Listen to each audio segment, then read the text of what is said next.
예수님께서 십자가의 죽으심에 대해서 이 시간에 알아보겠습니다.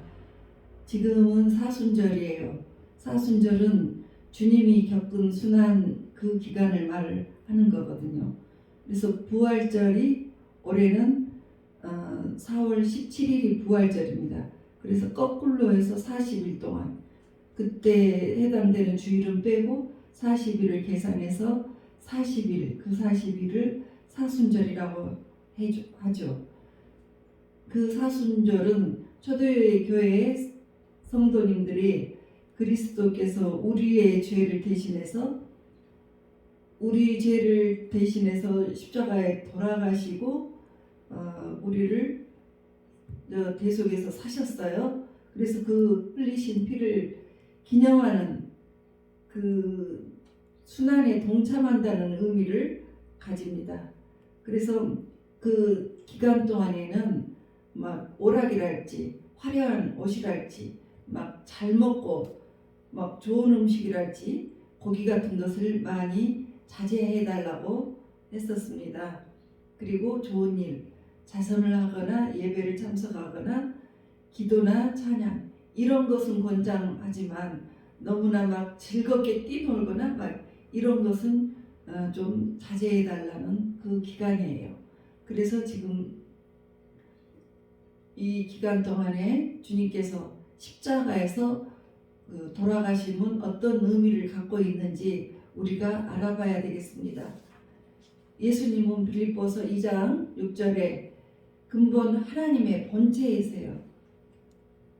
그래서 그분은 기묘자고 모사고 전능하신 하나님이고 영전하시는 아버지고 평강의 왕이라고 이사야 선지자가 이사야서 9장 6절에 말을 했습니다. 예수님이 이 땅에 오신 목적은 두 가지예요.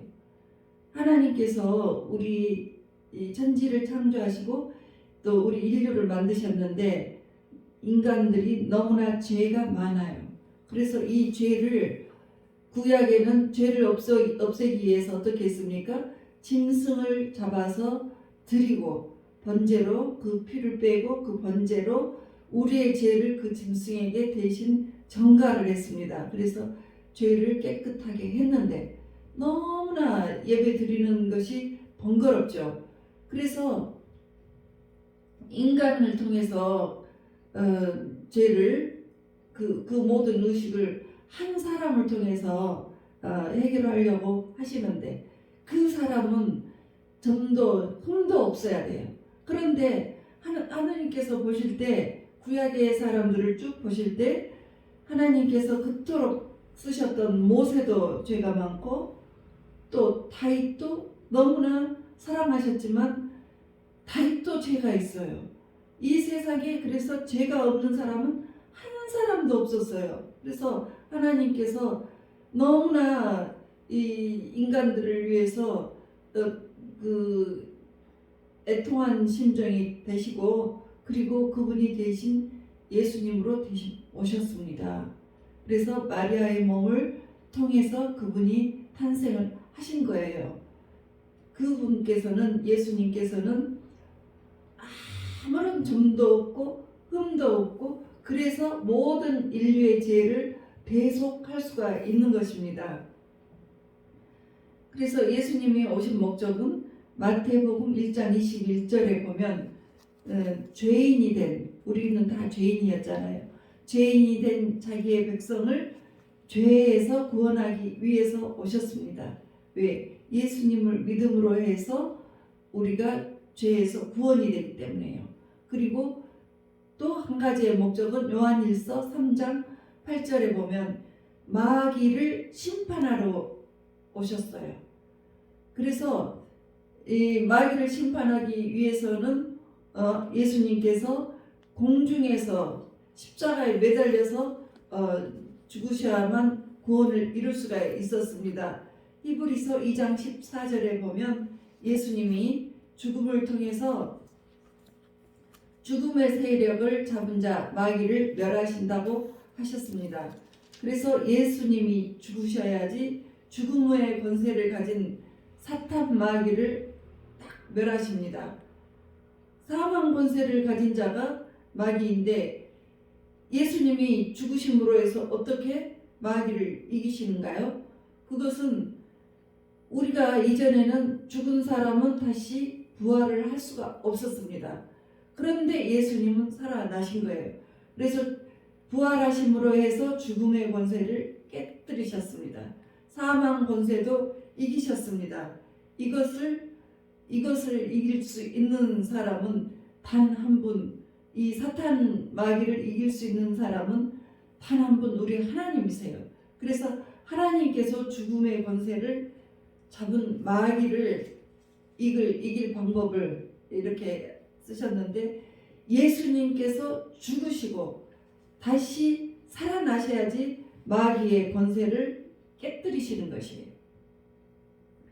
무덤에 들어간 사람은 죽은 사람이 무덤에 들어가죠. 근데 죽은 자가 그 무덤에 들어가는데 우리 예수님은 무덤에서 다시 살아나셨습니다. 이것은 사망 권세를 마귀의 권세를 이겼다는 거예요. 에베소서 2장 2절에 보면 공중 권세를 잡은 자가 있다고 했습니다. 이 공중 권세, 이 공중의 권세를 잡은 자들은 불순종의 영들이 역사하는 영들로 악한 영들이에요. 사탄 마귀예요. 그래서 예수님께서 십자가에 올라가서 십자가에서 죽으신 것은 이 공중 권세, 공중에 매달리신 그 예수님의 그 십자가를 지고 죽으심으로 해서 그 공중에 올라가셨잖아요. 그래서 이 공중의 권세를 정복할 수가 있었던 것이죠. 거기에서 죽으시기만 하면 안 됐어요.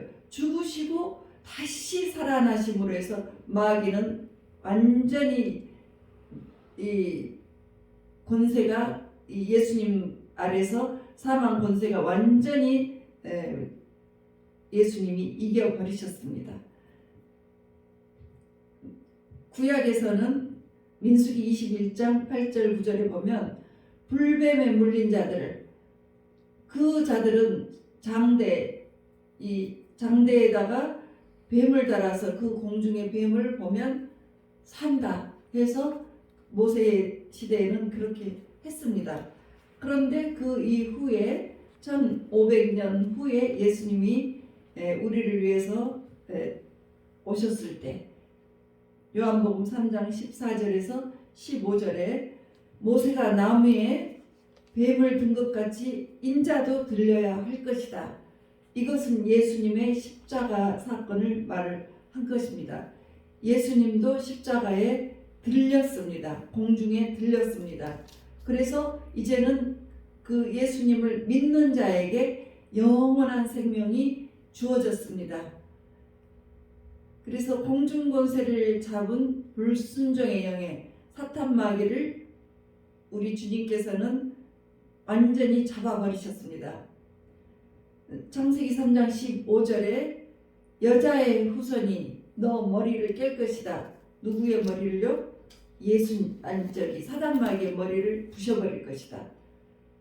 그래서 나무에 그래서 이제 예수님께서 오셨는데 예수님께서 십자가에 달려서 사단 마귀의 권세를 박살을 내버렸습니다.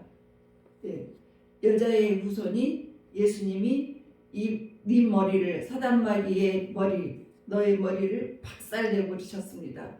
그래서 고린도전서 15장 3절에 보면 예수님은 우리의 죄 때문에 죽으셨는데 그 십자가에서 구원과 심판을 하셨고 마귀를 심판을 해버리신 것입니다. 그래서 우리에게는 구원의 주가 되셨고 마귀는 예수님으로 인해서 박살이 난 거예요. 그래서 오늘의 말씀에 갈라디아서 3장 13절 읽어주시기 바랍니다. 예수님은 우리의 죄 때문에 저주를 받아서 나무에 달리셨습니다. 그래서 갈라디아 3장 13절 읽어주시겠습니다. 그리스도께서 우리를 위하여 저주를 받은 바 되사 율법의 저주에서 우리를 속량하셨으니 기록된 바 나무에 달린 자마다 저주 아래 있는 자라 하였습니다. 아멘. 네, 우리의 죄 때문에 저주를 받았어요. 왜요?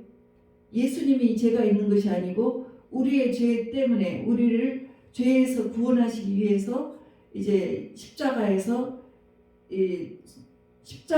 돌아가시면서 그 예수님의 십자가의 죽으심으로 해서 우리를 속량했어요. 속량이라는 것은 값을 지불하고 사오는 거예요.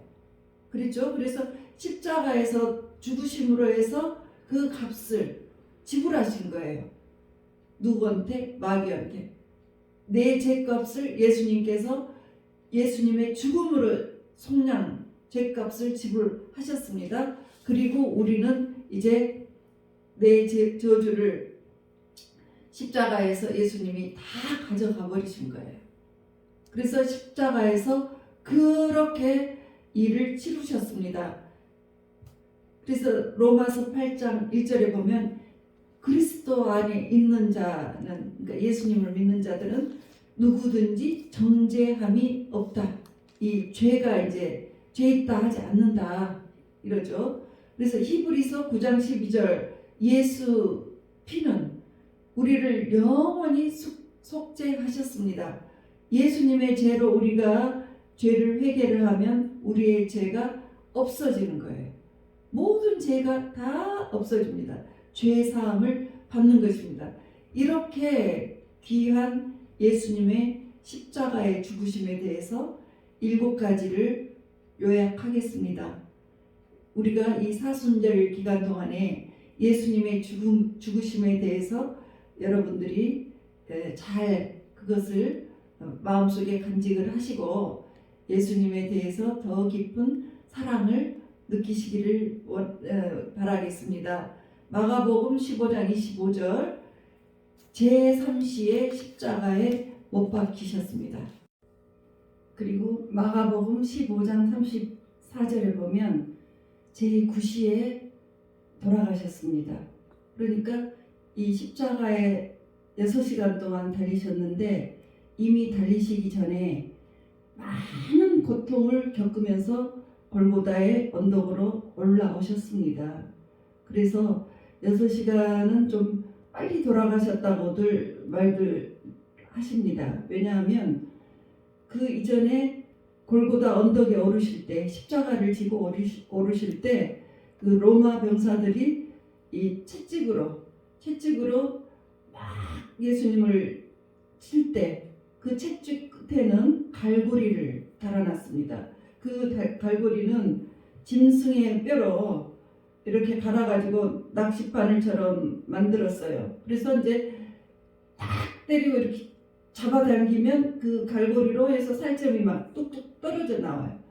그 고통 겪으실 때마다 얼마나 많은 이 피가 흐르고 고통이 얼마나 많이 있으시겠습니까?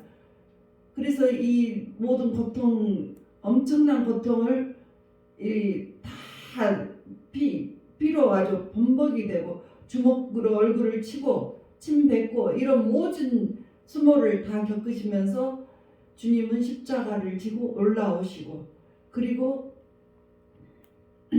십자가에서 6시간 고통 당하신 후에 돌아가신 것입니다. 그때 주님께서 외치십니다. 엘리 엘리 라마 사박다니. 이 말의 뜻은 나의 하나님 나의 하나님 어찌하여 나를 버리시나이까. 주님은 아주 이제 죽음으로 들어가시기 때문에 굉장한 고통을 느끼셨다고 말들을 합니다. 그렇지만 그 고통 중에서도 주님은 자신만을 두고 이야기하시지 않았어요. 예수님 갈라디아서 2장 20절 보면 예수님은 나를 위해 자기 자신을 버리신 거예요. 그래서 내 사랑하는 저 백성들을 위해서 나는 내 몸을 버립니다. 어찌하여 버리십니까? 이런 고백이 있으신 거예요.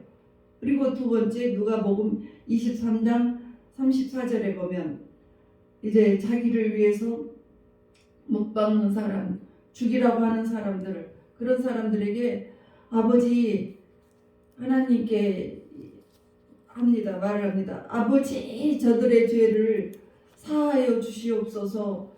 저들은 자기들이 하는 것을 알지 못합니다. 이렇게 아버지께 기도를 하시는 거예요. 주님은 자기를 죽이는 그 사람들까지 이렇게 용서를 하는 주님이십니다. 너무나 주님은 우리를 위해서 우리를 위한 사랑이 이루 말을 할 수가 없는 것을 느끼죠. 그리고 누가복음 23장 42절에 보면 양편에 두 십자가에 주님 양편에 두 강도가 있습니다. 오른쪽 왼쪽 두 강도가 있는데 예수님께서 그러셨어요. 누구든지 나를 따라오려거든 자신의 십자가를 지고 나를 따르라. 그러니까 우리가 살면서도 이 강도 옆에 있는 강도들처럼 우리도 강도 같은 짓들을 했어요. 왜요? 내가 내 이익을 위해서 남의 것을 강탈하는 것들, 막 이런 짓들을 여러분들이나 나나 다 같이 했던 시절이 있고 지금도 할 수도 있는 것입니다. 그럴 때 강도가 우편 강도가 그랬습니다. 누가복음 23장 42절에 예수여 당신 나라 임할 때 나를 기억하소서. 그러니까 주님께서 오늘 너는 나와 함께 낙원에 있을 것이다.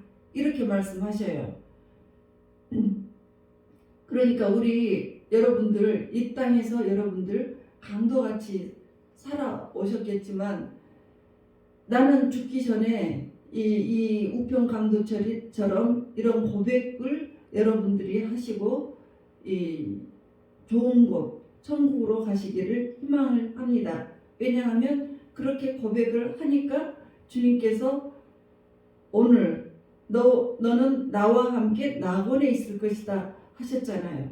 그러니까 인생 잘못 살았으면 반드시 회개를 하고 잘못 살았을 때 천국이 있고 지옥이 있다는 것을 반드시 여러분들 기억하시고 주님 손 꼭 붙드시고 회개하고 주님을 받아들이고 고백하고 오른편 강도처럼 고백하고 우리가 이 천국으로 가시기를 희망하십니다. 그리고 누가복음 23장 46절에 보겠습니다. 아버지여 내 영혼을 아버지께 부탁하나이다. 그러니까 내 영혼 하나님께 하나님 아버지 나를 통해서 구원하신 내 백성들의 영혼도 아버지 손에 부탁합니다. 다 이런 영혼들을 구원하시는 이 기도를 하신 거예요. 그리고 요한복음 19장 25절에서 26절에 보면 이제 예수님께서 십자가 매달려 계실 때 밑에 내려다 보시면서 이 사람들이 많이 있는데 십자가 곁에 자기의 어머니 마리아 그리고 이모 그리고 글로바의 아내 마리아 막달라 마리아 이 네 사람이 있는 것을 보고 또 어머니 곁에 있는 사람을 봅니다. 예수님께서 사랑하시는 제자예요. 그 사랑하시는 제자는 요한이라고 말을 합니다. 요한은 이 사도 요한은 요한복음도 쓰고 요한 1서 2서 3서를 쓰고 계시록을 쓴 사람이에요. 사랑하는 제자에게 이제 양자를 삼게 말을 하십니다. 자기 어머니에게 그렇게 말합니다. 여자여 보소서 아들입니다. 그러니까 요한을 보고 양자 삼으라는 뜻이에요. 여기에서 여자여 이렇게 말하니까 그때 당시에 그 헬라어의 뜻은 귀내 그리고 귀부인이라는 뜻입니다. 우리나라의 방식으로 여자여 하니까 예수님이 자기 어머니를 무시했다 이렇게 말씀하시면은 안 됩니다. 귀부인이라는 뜻이에요. 이 굉장히 귀한 부인이라는 뜻이에요. 그래서 양자 삼게 부탁을 하고 돌아가셨습니다. 왜냐하면 마가복음 6장 3절에 보면 마리아와 요셉 사이에 예수님이 성령으로 태어난 이후에 이 식구들이 있습니다. 그 아들이 4명 이름이 나오고 딸들이라고 나옵니다. 그러면은 복수이기 때문에 2명 이상이에요. 그래서 6명 이상의 자손들이 있는데 십자가에 예수님이 달려있을 때 한 사람도 안 보였습니다. 그들은 예수님을 배척했고 그리고 마리아는 의지할 데가 없어졌어요. 그래서 예수님이 떠나가실 때 이렇게 자기 어머니를 양자 삼게 하고 요셉 요한에게 이렇게 부탁을 하고 떠나셨습니다. 누가복음 2장 35절에 보면 마리아에게 예언이 나오는데 칼이 내 마음을 찌르듯 하리라. 그러니까 예수님으로 인해서 칼이 내 마음을 여러분의 마음이 칼로 찌르는 듯한 고통을 받아보신 적이 있으세요? 그것도 예수님 믿는 것 때문에. 이런 고통은 굉장히 찢어지는 고통은 말을 할 수가 없는 것입니다. 그래서 예수님을 따르다가 여러분들이 그런 고통을 겪는 분이 있으시면 그러한 고난 가운데 있으시는 분들일 것입니다. 그런 분들은 마리아처럼 굉장히 귀한 분들이십니다. 그래서 예수님께서 숨지는 순간까지 이렇게 마리아를 염려했어요. 그래서 마리아를 돌봐달라고 부탁을 했는데 역사에 보면은 사도 요한이 반모섬에서 귀향을 갔다 와서 마리아를 에베소에서 평생 돌보고 모셨다고 합니다.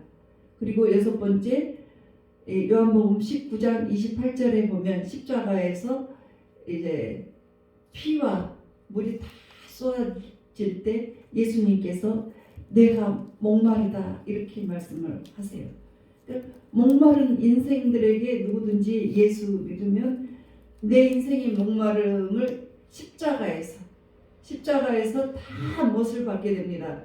그래서 우리는 예수님 안에서 목마른 것 다 십자가에서 못 받고 인생의 갈증도 다 해결이 될 줄 믿습니다. 왜냐하면 예수님이 십자가에서 목마름을 다 해결하셨기 때문입니다. 그리고 7번째는 요한복음 19장 30절에 내가 다 이루었다 하셨습니다. 요한복음 14장 27절에 보면 나의 평안을 너희에게 주노니 마음에 근심하지 말고 두려워하지도 말라. 왜냐하면 주님께서 이 모든 것들 우리의 구원을 다 이루어 주셨어요. 그러니까 너희들 이제 불안하게 살지 마라. 그리고 내 평안을 너희들이 가져가. 그리고 근심하지 말고 두려워하지 말아라 하고 우리에게 당부를 하셨습니다. 그래서 이와 같이 예수님께서 십자가의 죽으심은 우리에게 엄청난 그 위로를 주시고 평안을 주시고 사랑을 주셨던 그 모든 사건입니다. 이 주님을 잘 사순절 기간에 주님의 고난을 잘 묵상을 하시면서 여러분들이 동참하시기를 바랍니다.